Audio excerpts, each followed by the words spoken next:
प्रत्येकालाच भावुक करणारा हा क्षण, यातून बीड पोलिसांचा हळवेपणाही समोर आलाय। बीडचे एसपी नवनीत कावत यांच्या समोर आई वडील बसले होते आणि अचानक त्यांच्या समोर बेपत्ता असलेला मुलगा आला।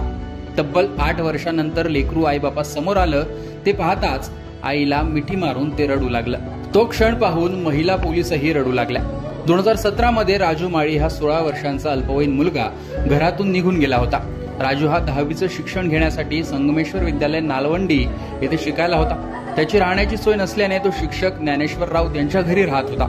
आई वडिलांची परिस्थिती एकदम हलाखीची होती। ते ऊसतोड कामगार असल्याने कर्नाटक राज्यात ते कामासाठी गेले होते। डिसेंबर 2017 मध्ये राजू हा शाळा सुटल्यानंतर कोणालाच काही न सांगता निघून गेला।